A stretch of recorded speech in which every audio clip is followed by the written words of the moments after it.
All right, y'all. So, before we get started on the drums of this, I just want to cover a few people had a question on is once you download our kits, how do you get them to the file browser over here? And the way to do that is all you want to do is go ahead, options, file settings, click the little folder, and then just find the kit that you want to use. For this one, we're using the 40 kit. Hit OK, and now you'll have your 40 kit over here.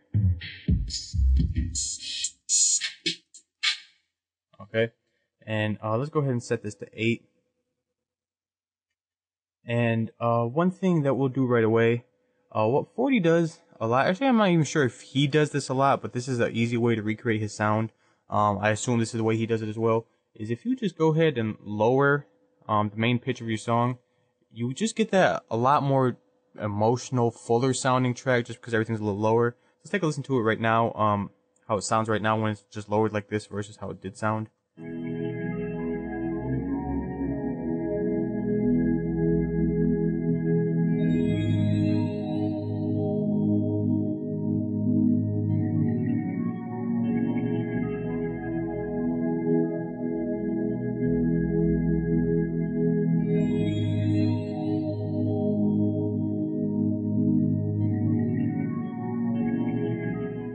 Okay, so we have that. Now, your first option as far as drums go, what he does a lot is, let's go ahead and grab this 808 tom.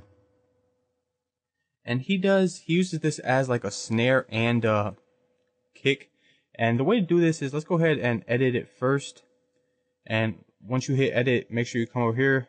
We're just trying to detect what pitch it's at, basically. We can see it's at G. So let's go ahead and just select G up here. C, D, E, F, G. Okay. And then what we'll do is let's go ahead and head over here. And we're just going to move this up. We'll actually move this one up one more octave.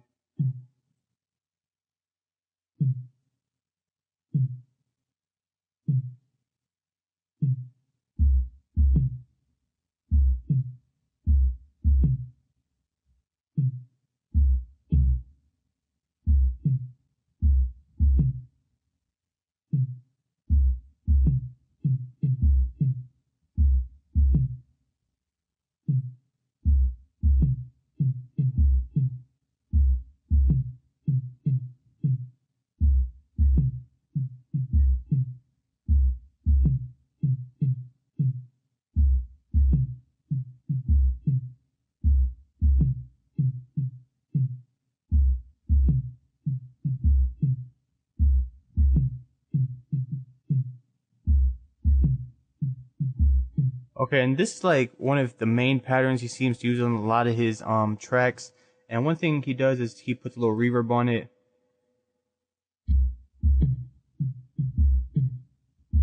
Make sure it's on cut itself.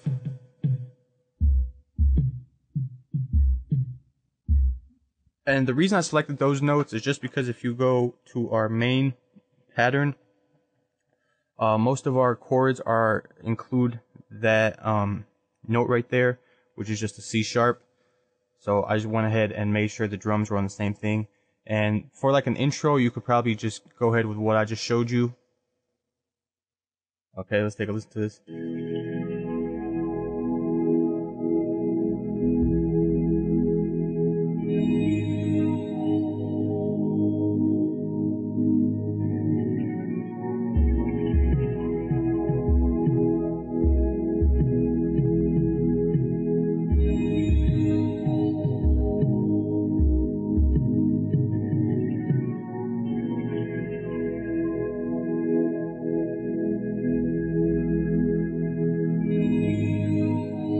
Okay, and one thing I'm noticing, the drums are a little too computerized for me. So what I'll go ahead and do is hit Alt on your keyboard, and you can just drag notes just off the grid just a little bit, just out of the quantize just the tiniest bit.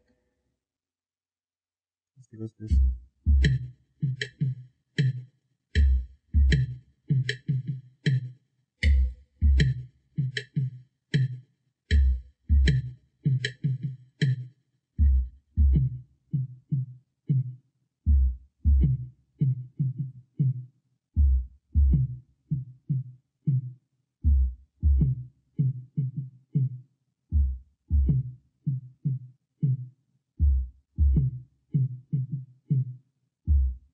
Let's take a listen to it now.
Okay, so what I did with the drums a little bit, I moved it up another octave for one, okay?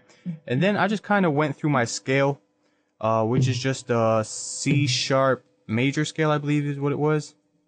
Anyway, and I just moved the top part, down the scale until I found a note that I just felt fit in there a little better. And, this is the note I decided was it, which is just a F.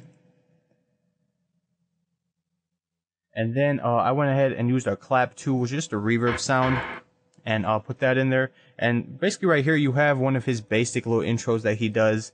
And it really did not take us too long to do.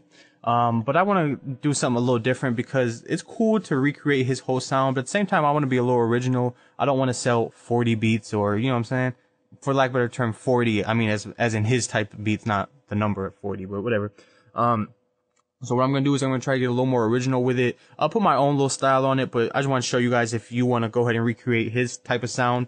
It's very simple. That's what we start with. But let's jump to the next section to actually do our own drums on this.